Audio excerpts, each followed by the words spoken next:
ഈ ചാപ്റ്ററിൽ നോക്കാൻ വേണ്ടി പോകുന്നത് ഫിഗ്മയുടെ ഇൻ്റർഫേസിൻ്റെ ഓവർവ്യൂ ആണ്. അപ്പോൾ അതിനാദ്യമായിട്ട് ഫിഗ്മയിൽ വന്നതിന് ശേഷം ഞാനിവിടെ ഡിസൈൻ എന്ന് പറയുന്ന ടാബിലോട്ട് ക്ലിക്ക് ചെയ്യുമ്പോൾ നമുക്കത് ഓപ്പണായി വരും. നമുക്കിതുപോലത്തെ ഒരു പേജ്, ബ്ലാങ്ക് ആയിട്ടുള്ള പേജാണ് നമുക്ക് ഓപ്പണായി വരുന്നത്. അതിൽ നമുക്ക് ഏറ്റവും മുകളിൽ ഹോം ബട്ടൺ കാണും. ഹോം അടിച്ച് കഴിഞ്ഞാൽ നമ്മൾ ഹോമിലേക്ക് പോകും. രണ്ടാമത് നമ്മൾ ഈ ഒരു പർട്ടിക്കുലർ പ്രോജക്റ്റിൻ്റെ ടാബാണിത്, അത് നമുക്ക് ഓപ്പണായി കിട്ടി. ഇനി നമുക്ക് വേറൊരു ടാബ് കൂടെ ഓപ്പൺ ആക്കണമെങ്കിൽ ഇവിടെ പ്ലസ് ക്ലിക്ക് ചെയ്ത് കഴിഞ്ഞാൽ പുതിയൊരു ടാബ് നമുക്ക് ഇവിടെ നിന്ന് പുതിയൊരു ടാബ് ഇങ്ങനെ വരും. അവിടെ നമ്മൾ ഈ ഡിസൈൻ, ഫിഗ്ജാം, സ്ലൈഡ്സ് ഇത് മൂന്നെണ്ണം കാണും. നമുക്ക് ഡിസൈൻ കൊടുത്തു കഴിഞ്ഞാൽ വേറൊരു ടാബ് ഇതുപോലെ, വേറൊരു ഫയൽ ഇതുപോലെ ഓപ്പണായി വരും. ഞാനത് ക്ലോസ് ചെയ്യണം. ഇനി നമുക്ക് ഇതിൻ്റെ ഇൻ്റർഫേസിലേക്ക് കിടക്കാം. ഫിഗ്മയുടെ മെയിനായിട്ടുള്ള ഇൻ്റർഫേസ് എന്ന് വെച്ച് കഴിഞ്ഞാൽ നമുക്കൊരു ലെഫ്റ്റിൽ ഒരു സൈഡിലൊരു പാനൽ കാണും, റൈറ്റിലൊരു പാനൽ കാണും, പിന്നെ ഒരു ടൂൾ ബോക്സ് കാണും. ഇത് മൂന്നുമാണ് നമ്മളെ ഫിഗ്മയെ ഡിസൈനിനെ കൺട്രോൾ ചെയ്യുന്ന 3 പാനൽസ്. നമുക്ക് ലെഫ്റ്റ് പാനലിൽ നിന്ന് സ്റ്റാർട്ട് ചെയ്യാം. ഇതാണ് നമ്മുടെ ലെഫ്റ്റ് പാനൽ. ലെഫ്റ്റ് പാനലിൽ ശ്രദ്ധിച്ചോണം, ഇവിടെ നമുക്ക് ഫിഗ്മയുടെ ലോഗോ ഉണ്ട്. അതിൽ മൗസർ കൊണ്ട് വയ്ക്കുമ്പോൾ അവിടെ മെയിൻ മെനു എന്ന് എഴുതി കാണിക്കും. അതിൽ നമ്മൾ ക്ലിക്ക് ചെയ്ത് കഴിഞ്ഞാൽ നമുക്കിവിടെ ആക്ഷൻസ് ഉണ്ട്, അത് നമ്മൾ ഫ്യൂച്ചറിൽ പഠിക്കും. പിന്നെ നമുക്ക് ഫയൽ, മറ്റുള്ള ഡിസൈൻ സോഫ്റ്റ്വെയർസിനെ പോലെ തന്നെയാണ് ഫയൽ. അതിൽ നമുക്ക് ന്യൂ ഡിസൈൻ ക്രിയേറ്റ് ചെയ്യാൻ പറ്റും. അതായത് ഇപ്പോൾ നമ്മൾ ചെയ്ത പോലെ ന്യൂ പേജ് ക്രിയേറ്റ് ചെയ്യാൻ വേണ്ടി പറ്റും. ന്യൂ പേജിൽ ന്യൂ ഫയൽ ക്രിയേറ്റ് ചെയ്യാൻ വേണ്ടി പറ്റും. ഫിഗ്ജാം, സൈഡ്സ് ഒക്കെ നേരത്തെ അതിലുണ്ടായിരുന്നതാണ്. ഇമേജ് പ്ലേസ് ചെയ്യണ കാര്യങ്ങൾ. പിന്നെ സേവ് ലോക്കൽ കോപ്പി എന്ന് വെച്ച് കഴിഞ്ഞാൽ നമ്മളെ കമ്പ്യൂട്ടർ സിസ്റ്റത്തിലേക്ക് നമുക്ക് കോപ്പി ചെയ്യാൻ പറ്റുന്നത്, അങ്ങനത്തെ കാര്യങ്ങളാണ്. അപ്പോൾ നമ്മളതൊക്കെ പ്രോജക്റ്റ് ചെയ്തുകൊണ്ടിരിക്കുന്ന സമയത്ത് ഇത് പഠിച്ചു പോകും. പിന്നെ എഡിറ്റ് സാധാരണ രീതിയിൽ തന്നെ അണ്ടോ, റീഡോ ഇതൊക്കെ നമുക്ക് പ്രോജക്റ്റ് ചെയ്യുന്ന രീതിക്ക് നമ്മളിതെല്ലാം ചെയ്യും. അപ്പോൾ നമ്മളിതൊക്കെ പഠിക്കും. അതിൽ പിന്നെ കുറച്ചും കൂടെ മെനൂസ് ഉണ്ട്, അതൊക്കെ നിങ്ങൾ ജസ്റ്റ് നോക്കിയാൽ മതി. നമ്മൾ വരും ചാപ്റ്ററിൽ നമ്മളതൊക്കെ നോക്കുന്നതായിരിക്കും. ഒരു എക്സാമ്പിളൂടെ പറയുകയാണ്. സാധാരണ രീതിയിൽ നമ്മളിവിടെ കണ്ട മെനൂസ് ഇല്ലേ, ഇവിടെ കണ്ട മെനൂസൊക്കെ ഉണ്ടല്ലോ, ഇതെല്ലാം നമുക്ക് ഇവിടെ നിന്ന് കിട്ടും. ഇതിൻ്റെ സെൻട്രൽ സൈഡിൽ നിന്ന് നമുക്ക് കിട്ടും. ജസ്റ്റ് നമ്മളിവിടെ വന്നിട്ട് ഇങ്ങനെ റൈറ്റ് ക്ലിക്ക് ചെയ്യുമ്പോൾ നമുക്ക് ആ പ്രോപ്പർട്ടീസ് എല്ലാം നമുക്ക് റൈറ്റ് ക്ലിക്ക് ചെയ്യുമ്പോൾ നമുക്ക് എല്ലാം ഇവിടെ നിന്ന് തന്നെ കിട്ടും. അതുകൊണ്ട് തന്നെ നമ്മൾ ഈ ഫയലിൽ പോയി നമ്മളൊന്നും ചെയ്യാറില്ല. ഓക്കെ, ഇനി എൻ്റെ തൊട്ട് താഴേക്ക് വരുമ്പോൾ ഇവിടെ അൺടൈറ്റിൽഡ് 1 എന്ന് കാണുന്നുണ്ടല്ലേ. ഈ അൺടൈറ്റിൽഡ് 1 നമ്മുടെ ഫയൽ നെയിമാണ്. ഇവിടെ നമ്മൾ ഡബിൾ ക്ലിക്ക് ചെയ്ത് കഴിഞ്ഞാൽ നമുക്കിവിടെ ഫയൽ നെയിം കൊടുക്കാൻ വേണ്ടി കഴിയും. ഞാനിവിടെ ഡെമോ എന്ന് പറഞ്ഞൊരു ഫയൽ നെയിം കൊടുക്കുകയാണ്. ഇപ്പോൾ മുകളിലും ഡെമോ ആയി, ഇവിടെയും ഡെമോ ആയി. തൊട്ട് ഡ്രാഫ്റ്റ്സ്, അത് ഡ്രാഫ്റ്റ്സ് ഫ്രീ. നമ്മൾ ഡ്രാഫ്റ്റ്സിലാണ് നമ്മൾ ഇതൊക്കെ ചെയ്യുന്നത്. കൂടുതൽ നമ്മൾ ഫ്രീ വെർഷൻ ആയതുകൊണ്ട്, നമ്മൾ പഠിക്കുന്നതായതുകൊണ്ട് നമുക്ക് ഡ്രാഫ്റ്റ്സിലായിരിക്കും നമ്മൾ ചെയ്യുന്നത്. പെയ്ഡ് വെർഷനാണെങ്കിൽ നമ്മൾ നേരെ ടീംസിലായിരിക്കും ചെയ്യുന്നത്. ഓക്കെ, തൊട്ട് താഴെ ഫയൽസ് എന്ന് പറഞ്ഞ ടാബുണ്ട്. ഈ ഫയൽസിൽ നമ്മൾ ക്ലിക്ക് ചെയ്യുമ്പോൾ നമുക്കിവിടെ ഒരു ചെറിയൊരു ആരോ മാർക്കുണ്ട്. അത് ക്ലിക്ക് ചെയ്യുമ്പോൾ ഇവിടെ പേജ് 1 എന്ന് കാണിക്കും. തൊട്ടടുത്തൊരു പ്ലസ് ചിഹ്നമുണ്ട്. അതെന്ന് വെച്ചാൽ നമുക്ക് പുതിയ പേജസ് ക്രിയേറ്റ് ചെയ്യാൻ വേണ്ടിയാണ്. ഇതിൽ ക്ലിക്ക് ചെയ്ത് കഴിഞ്ഞാൽ പുതിയ പേജസ് നമുക്ക് ഇവിടെ ക്രിയേറ്റ് ചെയ്യാൻ വേണ്ടി പറ്റും. ഇവിടെ നമ്മൾ പേജിനെടുക്കുക ഡിലീറ്റ് ചെയ്യാൻ വേണ്ടി സെലക്ട് ചെയ്തതിന് ശേഷം റൈറ്റ് ക്ലിക്ക് ചെയ്ത് ഡിലീറ്റ് കൊടുക്കാം. ഇനി നമുക്കിനി റീനെയിം ചെയ്യണമെങ്കിൽ ഡബിൾ ക്ലിക്ക് ചെയ്തതിന് ശേഷം നമുക്കിവിടെ പേര് മാറ്റി കൊടുക്കാം. നമുക്ക് പേജ് 4 ആണ് ഫസ്റ്റ് വരണമെങ്കിൽ ഈ പേജ് 4 ഡ്രാഗ് ചെയ്ത് നമുക്ക് ഇതുപോലെ ഡ്രാഗ് ചെയ്ത് ഇങ്ങനെ മുകളിൽ കൊണ്ടിടാം. ഈ ഡെമോ 2 ഏറ്റവും ലാസ്റ്റ് വേണമെങ്കിൽ ഇതുപോലെ ഡ്രാഗ് ചെയ്ത് താഴേക്ക് കൊണ്ടുവരാം. ഇനി പേജസിൽ ഒരു കാര്യം ശ്രദ്ധിക്കണം. നമ്മളിവിടെ ഇത്രയും പേജസ് ക്രിയേറ്റ് ചെയ്തു. അപ്പോൾ ഞാനിവിടെ ഫസ്റ്റ് പേജ് ഇവിടെ നോക്കിയോ, സെക്കൻഡ് പേജ് നോക്കിയോ, എന്താണ് പേജ് എന്നൊന്ന് മനസ്സിലാക്കുക. ഞാൻ ഫസ്റ്റ് കാണുന്ന പേജിൽ ഞാൻ അവിടെ ഒരു ഫ്രെയിം വരച്ചു. ഈ സെക്കൻഡിലോട്ട് പോകുമ്പോൾ നമുക്കവിടെ പേജ് കാണാനില്ല, ആ ഫ്രെയിം അവിടെ കാണാനില്ല. അപ്പോൾ പേജ് എന്ന് വെച്ച് കഴിഞ്ഞാൽ ഇത്രയും കാണുന്ന ഒരു ലേഔട്ടാണ് ഒരു പേജ്. ഓക്കെ, അതിൻ്റെ അകത്ത് വേറൊരു പേജ്, അതാണ് ഫ്രെയിം. പേജിൻ്റെ അകത്ത് മൾട്ടിപ്പിൾ പേജസ് ക്രിയേറ്റ് ചെയ്യുന്ന രീതിയാണ് ഫ്രെയിംസ്. അത് നമ്മൾ പേജ് 2 പോകുമ്പോൾ അവിടെ അത് കാണത്തില്ല, കാര്യം അത് വേറൊരു പേജാണ്. പേജിൻ്റെ അകത്ത് പിന്നെയും നമ്മൾ പേജ് ക്രിയേറ്റ് ചെയ്യുന്നത് ഫ്രെയിംസും, വേറൊരു പേജിലേക്ക് പോകുമ്പോൾ നമ്മൾ അവിടെ അതുപോലെ വേറെ ഫ്രെയിംസ് ക്രിയേറ്റ് ചെയ്യണം. ഓക്കെ, അപ്പോൾ അതുകൊണ്ട് ഇത് കൺഫ്യൂഷൻ വരരുത്. ചില ബിഗിനേഴ്സിന് ഉള്ള കൺഫ്യൂഷനാണ്. ഇവിടെ ഫസ്റ്റ് നമ്മൾ ഡിസൈൻ ചെയ്യുമ്പോൾ ഫസ്റ്റ് പേജ് നമ്മൾ ഒരു പേജ് ചെയ്യണം, അടുത്ത പേജ് നമ്മൾ വേറെ പേജ് ചെയ്യണം. അങ്ങനെയല്ല, ഒരു പേജ് തന്നെ മൾട്ടിപ്പിൾ പേജസ് നമുക്ക് ക്രിയേറ്റ് ചെയ്യുന്ന രീതിയാണ് ഫ്രെയിംസ്. അതിൻ്റെ അകത്താണ് നമ്മൾ ഡിസൈനൊക്കെ ചെയ്യുന്നത്. ഒരു പേജിൽ നമ്മൾ സൈൻ ഇൻ, അടുത്ത പേജിൽ സൈൻ അപ്പ്, ഇതിങ്ങനെ കോപ്പി ചെയ്ത് വെച്ച് നമ്മൾ ഡിസൈൻ ചെയ്യും. ഓക്കെ. തൊട്ട് താഴെ ലെയർ പാനലാണ്. നമ്മൾ ക്രിയേറ്റ് ചെയ്യുന്ന ഓരോ എലമെൻസും ലെയർ ആയിട്ടാണ് ഇവിടെ കാണിക്കുന്നത്. എക്സാമ്പിൾ, ഇവിടെ ഞാൻ ഒരു റെക്റ്റാങ്കിൾ വരച്ചു. ഓക്കെ, ലെയറിൻ്റെ അകത്ത് ആ റെക്റ്റാങ്കിൾ വന്നാൽ കണ്ടില്ലേ. ഇപ്പോൾ ഇവിടെ റെക്റ്റാങ്കിൾ ഇല്ല. കാര്യം എന്താ? ഇവിടെ ലെയർ ഇല്ല. ഇപ്പോൾ ആ റെക്റ്റാങ്കിൾ വന്നു, അപ്പോൾ ഇവിടെ ലെയറും ക്രിയേറ്റ് ആയി. അപ്പോൾ നമ്മൾ ബിഗിനേഴ്സൊക്കെ ഇവിടെ ഒരുപാട് പേജ് ക്രിയേറ്റ് ചെയ്യും. ആ സമയത്ത് ചിലപ്പോൾ ഈ പാൻ ഇങ്ങനെ ആയിരിക്കും ഇരിക്കുന്നത്. അപ്പോൾ അവർക്ക് ചിലപ്പോൾ പേജസിനെ കണ്ടെത്താൻ കഴിയാത്തൊരു സാഹചര്യങ്ങളൊക്കെ ഉണ്ടാവാറുണ്ട്. ആ സമയത്ത് നിങ്ങൾ പാനിക് ആവേണ്ട. നമ്മൾ ഈ മൗസ് ജസ്റ്റ് ഇങ്ങനെ കൊണ്ടുപോകുമ്പോൾ തന്നെ ഈ മൗസിൻ്റെ കേഴ്സർ മാറുന്നുണ്ടോ? ഇത് വെച്ചിട്ട് നമുക്ക് മുകളിലേക്കും താഴേക്കും ഇതിനെ വലിച്ചിടാം.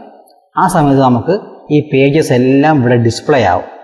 ഫൈൻഡ് എന്ന് വെച്ച് കഴിഞ്ഞാൽ നമ്മൾ ക്രിയേറ്റ് ചെയ്ത ലേയേഴ്സോ പേജസോ ഒക്കെ ഫയലിൽ നമ്മൾ ക്രിയേറ്റ് ചെയ്ത കാര്യങ്ങളൊക്കെ നമുക്ക് ഇവിടെ സെർച്ച് ചെയ്യാൻ പറ്റും. ലെയർ ആയിരുന്നാലും പേജസ് ആയിരുന്നാലും നമുക്ക് ഇവിടെ സെർച്ച് ചെയ്യാൻ പറ്റും. അസറ്റ് ടാബിൽ വരുമ്പോൾ നമ്മൾ ക്രിയേറ്റ് ചെയ്ത കോമ്പണൻസ്, എലമെൻറ്റ്സ് ഒക്കെ നമ്മൾ ഇവിടെയാണ് സേവ് ചെയ്യുന്നത്. ഉദാഹരണം, നമ്മളിപ്പോൾ മെറ്റീരിയൽ ഡിസൈൻ എന്ന് പറഞ്ഞാൽ ഡീഫോൾട്ടായിട്ട് ഫിഗ്മ നമുക്ക് കുറച്ച് എലമെൻറ്റ്സ് എടുത്ത് തന്നിട്ടുണ്ട്. ഡിസൈൻ എലമെൻറ്റ്സ് നമുക്ക് തന്നിട്ടുണ്ട്. നമ്മളിത് ജസ്റ്റ് ഡബിൾ ക്ലിക്ക് ചെയ്യുമ്പോൾ ഇവിടെ കണ്ടില്ല മെറ്റീരിയൽ 245 കോമ്പണൻസ് ഒക്കെ ഉണ്ട്. 245 ഡിസൈൻ കോമ്പണൻസ് ഈ ഫോൾഡറിൻ്റെ അകത്ത് കാണുമെന്നാണ് ഉദ്ദേശിക്കുന്നത്.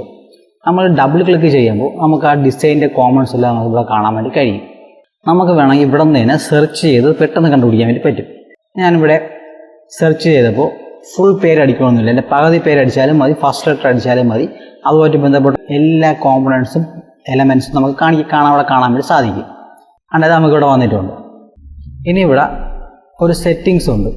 ഇതിൽ വന്നതിന് ഓൾ ലൈബ്രറീസ്, IOS, മെറ്റീരിയൽ, ഇങ്ങനെ കുറേ ഇത് കാണും. പിന്നെ നമുക്ക് ഗ്രിഡ് ആണെങ്കിൽ ഗ്രിഡ്, ലിസ്റ്റ് ആണെങ്കിൽ ലിസ്റ്റായിട്ട് കാണിക്കാം. അങ്ങനെയുള്ള ഓപ്ഷനാണ്. ഓൾ ലൈബ്രറീസ് ആണെങ്കിൽ നമ്മളെ എല്ലാ ലൈബ്രറീസും ഇവിടെ കാണിക്കും. ഞാനിവിടെ മെറ്റീരിയൽ ഡിസൈനാണ് ഇപ്പോൾ സെലക്ട് ചെയ്യേണ്ടത്. അതിനുശേഷം ഫയലിലും ഇതുപോലെ നമ്മൾ സെർച്ച് ചെയ്യുമ്പോൾ ഇതുപോലെ ഒരു സെറ്റിങ്സിൻ്റെ ഓപ്ഷൻ ഇവിടെ കാണും. ഇത് നമുക്ക് എളുപ്പത്തിന് വേണ്ടിയാണ്. ഓളം എന്ന് വെച്ച് കഴിഞ്ഞാൽ എല്ലാ ഇതും കാണിക്കാൻ വേണ്ടി. ടെക്സ്റ്റ് ആണെങ്കിൽ ടെക്സ്റ്റിൻ്റെ ലേയേഴ്സ് മാത്രം കിട്ടാൻ വേണ്ടി. ഫ്രെയിം ഓർ ഗ്രൂപ്പ് എന്ന് വെച്ചാൽ ഫ്രെയിമിംഗ് ഗ്രൂപ്പ്, അതൊക്കെ നമുക്ക് വഴിയെ പഠിക്കാൻ പറ്റും. അങ്ങനത്തെ ഷേപ്സ് ആണെങ്കിൽ ഷേപ്സ് മാത്രം പെട്ടെന്ന് സെർച്ച് ചെയ്യാൻ വേണ്ടി അങ്ങനത്തെ ഒരു ഇതാണ്. മാച്ച് കേസ് എന്ന് വെച്ച് കഴിഞ്ഞാൽ നേരത്തെ പറഞ്ഞ പോലെ നമുക്ക് ഏതെങ്കിലും 2-3 ലെറ്റർ ടൈപ്പ് ചെയ്യുമ്പോൾ അതുമായിട്ട് മാച്ച് ചെയ്തിട്ടുള്ള ലേയേഴ്സോ പേജസോ ഇതിൽ കാണിച്ചു തരും നമുക്ക്. പിന്നെ വേണം റീപ്ലേസ് ചെയ്യുക. ഏതെങ്കിലും ഒരു എലമെൻറ്റ്സ് നമുക്ക് റീപ്ലേസ് ചെയ്യാൻ വേണ്ടി ഉള്ള ഒരു ഇതാണ്. അതൊക്കെ നമുക്ക് വരും ചാപ്റ്ററിൽ നമ്മൾ അതൊക്കെ കവർ ചെയ്ത് പോകും ഒരു പ്രോജക്റ്റ് ചെയ്യുമ്പോൾ. ഇനി റൈറ്റ് പാനിലുള്ള ഒരു ഓപ്ഷനാണ് മിനിമൈസ് UI. ഇത് നമ്മൾ ക്ലിക്ക് ചെയ്ത് കഴിഞ്ഞാൽ നമ്മളെ പാനൽസ് എല്ലാം ഹൈഡ് ആവും. തിരിച്ചു വരാൻ വേണ്ടി ഇതൊന്ന് ക്ലിക്ക് ചെയ്താൽ മതി. അതിൻ്റെ ഷോർട്ട് കട്ട് നോക്കി പോകണം. ഷിഫ്റ്റ് പ്രസ് ചെയ്ത് ഒന്നുകൊണ്ട് / അടിച്ചു കഴിഞ്ഞാൽ അതെല്ലാം ഹൈഡ് ആവും. ഷിഫ്റ്റ് / എല്ലാം നമുക്ക് കാണിച്ചു തരും. ഷിഫ്റ്റ് / ഒന്നുകൂടെ പ്രസ് ചെയ്ത് കഴിഞ്ഞാൽ അതെല്ലാം ഹൈഡ് ആവും. ഓക്കെ, ഇനിയുള്ളത് റൈറ്റ് പാനലാണ്. റൈറ്റ് പാനൽ ശ്രദ്ധിക്കുക, നമുക്ക് ഇതിനെക്കാട്ടി കൂടുതൽ ഉപയോഗിക്കുന്നത് റൈറ്റ് പാനലായിരുന്നു. അപ്പോൾ ആദ്യമേ നമുക്ക് നമ്മളെ ഐക്കൺ കാണിക്കും. ഇനി സ്പോട്ട്ലൈറ്റ് മീ എന്ന് വെച്ച് കഴിഞ്ഞാൽ നമ്മൾ സ്പോട്ട്ലൈറ്റ് മീ എന്ന് ഓപ്ഷൻ കൊടുത്തു കഴിഞ്ഞാൽ നമ്മൾ ഗ്രൂപ്പായിട്ടൊക്കെ വർക്ക് ചെയ്യുന്ന സമയത്ത്, കൊലാബറേറ്റ് ചെയ്ത് വർക്ക് ചെയ്യുന്ന സമയത്ത് നമ്മളെ എടുത്ത് അറിയിക്കും. ഓക്കെ, നമ്മളെന്തെങ്കിലും ഫയലൊക്കെ എടുത്ത് മാറ്റി അങ്ങോട്ടും ഇങ്ങോട്ടും എടുത്ത് വയ്ക്കുകയൊക്കെ ചെയ്യുന്ന സമയത്ത് നമ്മളെടുത്ത് അറിയിക്കും. അതാണ്. രണ്ടാമത് ഇവിടെ നമുക്കൊരു പ്ലേ ബട്ടൺ കാണും. ഈ പ്ലേ ബട്ടൺ എന്ന് വെച്ച് കഴിഞ്ഞാൽ പ്രിവ്യൂ കാണിക്കാൻ വേണ്ടിയാണ്. അപ്പോൾ നോക്കി, ഇപ്പം ഇതെൻ്റെ ഒരു ഫ്രെയിമാണ്. ഞാനിവിടെ ഈ പ്രിവ്യൂ ബട്ടൺ ആഡ് ചെയ്യുമ്പോൾ, പ്രസ് ചെയ്യുമ്പോൾ എൻ്റെ സ്ക്രീൻ വേറൊരു ടാബിലാണ് ഓപ്പൺ ആവണത്. അവിടെ ഈ ഡിസൈൻ എനിക്ക് പ്രിവ്യൂ ചെയ്യാൻ പറ്റും. ഈ പ്രിവ്യൂവിൽ 2 ഓപ്ഷനുണ്ട്. ഒന്ന് പ്രസൻറ്റ് ഉണ്ട്, ഒന്ന് വെറും പ്രിവ്യൂ ഉണ്ട്. ഞാനിവിടെ പ്രിവ്യൂ എന്ന് കൊടുത്തു കഴിഞ്ഞാൽ നമ്മളെ ചെയ്തുകൊണ്ടിരിക്കുന്ന ടാബിൻ്റെ അകത്ത് തന്നെ വേറൊരു ടാബ് ഓപ്പൺ ആവും. ചെറുതായിട്ട് നമുക്ക് ഓപ്പൺ ആക്കി കാണിച്ചു തരും. മറ്റേതാണെങ്കിൽ പ്രസൻ്റ് ആണെങ്കിൽ പുതിയൊരു ടാബ് ക്രിയേറ്റ് ചെയ്ത് അതിൻ്റെ അകത്ത് ഓപ്പൺ ആവും. കണ്ടില്ലേ, ഇതാണ്. ഇനിയുള്ളത് ഷെയർ ബട്ടണാണ്. ഷെയർ ബട്ടൺ നമ്മൾ പ്രസ് ചെയ്യുമ്പോൾ ഇതുപോലെ ഒരു ഡയലോഗ് ബോക്സ് ഓപ്പൺ ആവും. ഈ ലിങ്ക് ഇവിടെ നമുക്ക് കോപ്പി ചെയ്ത് ആ ലിങ്ക് നമുക്ക് മറ്റുള്ളവർക്ക് ഷെയർ ചെയ്ത് കൊടുത്തു കഴിഞ്ഞാൽ നമ്മുടെ ഡിസൈൻ അവർക്ക് ആക്സസ് ചെയ്യാൻ വേണ്ടി പറ്റും. ആ സമയത്ത് ഇവിടെ ക്യാൻവിയോ എഡിറ്റോ നമുക്ക് എന്തുവേണോ കൊടുക്കാം. കാണണമെങ്കിൽ കാണാൻ പറ്റുന്ന രീതിയിൽ കൊടുക്കാം. എഡിറ്റ് ചെയ്യാൻ പറ്റുന്ന രീതിയിലാണ് എഡിറ്റ് ചെയ്യാൻ പറ്റുന്ന രീതിയിൽ കൊടുക്കാം. പിന്നെ നമുക്ക് പാസ്വേഡ് വേണമെങ്കിൽ നമുക്ക് കൊടുക്കാൻ പറ്റും. കഴിയും. ഇവിടെ വേണമല്ലോ എനിവണ്ണോ ഓൺലി ഇൻവൈറ്റഡ് പീപ്പിളോ, അങ്ങനെ നമ്മൾ ഓൺലി ഇൻവൈറ്റഡ് പീപ്പിൾ നമുക്ക് കൊടുക്കാൻ വേണ്ടി സാധിക്കും. താഴോട്ട് വന്നു കഴിഞ്ഞാൽ പ്രോട്ടോടൈപ്പ്, അതായത് നമ്മൾ ഈ ഡിസൈനിൻ്റെ ഒരു ഔട്ട്പുട്ടില്ലേ, അതാണ് പ്രോട്ടോടൈപ്പ് എന്ന് പറയുന്നത്. ആനിമേഷനൊക്കെ കൊടുക്കുന്ന ഒരു രീതിയാണ് പ്രോട്ടോടൈപ്പ്. അത് മാത്രമാണെങ്കിൽ അത് മാത്രം നമുക്ക് ഇവിടെ നിന്ന് കോപ്പി ചെയ്ത് ലിങ്ക് കോപ്പി ചെയ്ത് കൊടുക്കാനും സാധിക്കും. ഓക്കെ, ഇത് ക്ലിക്ക് ചെയ്യുമ്പോൾ തന്നെ ലിങ്ക് കോപ്പി ആവും, അത് നമുക്ക് പേസ്റ്റ് ചെയ്ത് കൊടുക്കാൻ പറ്റും. നമ്മൾ ഡിസൈൻ കമ്മ്യൂണിറ്റിയിൽ ഞാൻ നേരത്തെ നമ്മൾ കഴിഞ്ഞ ചാപ്റ്റർ ചർച്ച ചെയ്ത പോലെ കമ്മ്യൂണിറ്റിയിലേക്ക് പോസ്റ്റ് ചെയ്യണമെങ്കിൽ ഇവിടെ നിന്ന് നമുക്ക് പോസ്റ്റ് ചെയ്യാൻ വേണ്ടി സാധിക്കും. ഇനി വരുന്നത് ഇവിടെ പേജിൻ്റെ തൊട്ട് താഴെ തന്നെ ഒരു ബ്ലാക്ക് കളർ കാണുന്നുണ്ടോ, ഇതിൽ ക്ലിക്ക് ചെയ്ത് കഴിഞ്ഞാൽ നമുക്ക് ഇവിടെ അതിൻ്റെ ബാക്ക്ഗ്രൗണ്ട് കളർ നമുക്ക് ഇതുപോലെ മാറ്റാം. പിന്നെ ഉള്ളത് വേരിയബിൾസ്, സ്റ്റൈൽസ്, എക്സ്പോർട്ട്, ഇതൊക്കെ വരും ചാപ്റ്ററിൽ നമ്മൾ നോക്കും. ഇനി താഴോട്ട് വരുമ്പോൾ ഇവിടെ നമുക്കൊരു 100% ഇത് കാണുന്നുണ്ടോ, ഇതാണ് സൂം. നമുക്ക് ഏതെങ്കിലും ഈ ഒരു ഫ്രെയിമിനെ നമുക്കൊന്ന് സൂം ചെയ്യണം. അപ്പോൾ അതിന് നമ്മൾ ഇവിടെ വന്നതിന് ശേഷം നമ്മൾ 200 കൊടുത്തു കഴിഞ്ഞാൽ അത് സൂം ആവും. അതല്ലെങ്കിൽ നമുക്ക് ചെയ്യാൻ പറ്റുന്നത് മൗസിൻ്റെ വീല് നമ്മൾ ഈ ഫ്രെയിമിൽ ക്ലിക്ക് ചെയ്തിട്ട് അല്ലെങ്കിൽ വേറെ എവിടെ നമ്മൾ ക്ലിക്ക് ചെയ്തതിന് ശേഷം നമ്മൾ ഇതുപോലെ റൊട്ടേറ്റ് ചെയ്ത് കഴിഞ്ഞാൽ ആ വീലാണ് ഇതുപോലെ റൊട്ടേറ്റ് ഡൗൺ അപ്പ് ചെയ്ത് കഴിഞ്ഞാൽ നമുക്ക് ഇതുപോലെ സ്ക്രോൾ ചെയ്യാൻ വേണ്ടി സാധിക്കും. അതല്ലെങ്കിൽ ഞാനൊക്കെ ഉപയോഗിക്കുന്നത് വെച്ചാൽ കൺട്രോൾ+ ആണ്, പിന്നെ കൺട്രോൾ-, സൂം ചെയ്യാൻ വേണ്ടി കൺട്രോൾ+, സൂം ഔട്ട് ചെയ്യാൻ വേണ്ടി കൺട്രോൾ-ഉം ആണ് ഉപയോഗിക്കുന്നത്. അതാണ് ഈ സൂം ടൂൾ. ഇനി സൂം ടൂൾ നമുക്ക് സൂം ചെയ്യാൻ വേണ്ടി വേറൊരു രീതിയും കൂടെ ഉണ്ട്. Z ബട്ടൺ ക്ലിക്ക് ചെയ്തതിന് ശേഷം ഇതുപോലെ നമ്മൾ അതൊന്ന് ഡ്രാഗ് ചെയ്ത് കൊടുത്താൽ മതി. ഏത് ഒബ്ജക്റ്റാണ് നമ്മൾ സൂം ചെയ്യേണ്ടത്, Z നിന്ന് കൈ എടുക്കാതെ നമ്മളിങ്ങനെ ഡ്രാഗ് ചെയ്ത് കഴിഞ്ഞാൽ ആ ഒബ്ജക്റ്റ് സൂമായി വരും. ഒന്നുകൂടെ നോക്കണം, ഈ ഒബ്ജക്റ്റ് നമുക്ക് സൂം ചെയ്യണം. Z പ്രസ് ചെയ്യുക, Z പ്രസ് ചെയ്ത് വയ്ക്കുക, എന്നിട്ട് ജസ്റ്റ് Z നിന്ന് കൈ എടുക്കാതെ ഇതുപോലെ നമ്മൾ ഡ്രാഗ് ചെയ്ത് കഴിഞ്ഞാൽ ആ ഒബ്ജക്റ്റ് സൂമായി വരും. ഡിസൈനിൻ്റെ പിന്നെ താഴോട്ട് പിന്നെ അടുത്തതെന്ന് പറഞ്ഞു കഴിഞ്ഞാൽ ഇവിടെ ഡിസൈൻ പാനലുണ്ട്. ഡിസൈൻ പാനലാണ് നമ്മളെ മെയിനായിട്ടുള്ള പാനൽ. ഇപ്പോൾ അത് ഇനാക്റ്റീവ് ആണ്.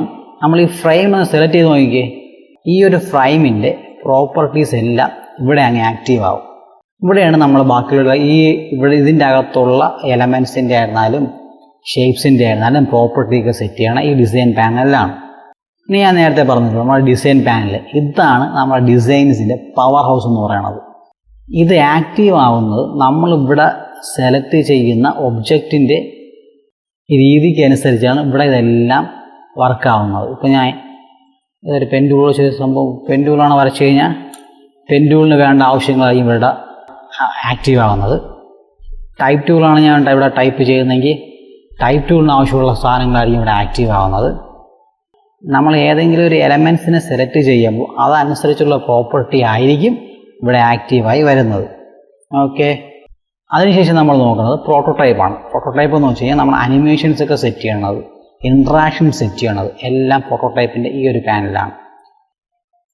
ഏതെങ്കിലും ഒരു ഡിസൈൻ ഒബ്ജക്റ്റിനെ ഡിലീറ്റ് ചെയ്യാൻ വേണ്ടി നമ്മൾ സെലക്ട് ചെയ്തതിന് ശേഷം ഡിലീറ്റ് കൊടുത്താൽ മതി, ഡിലീറ്റ് ആയിക്കോളും.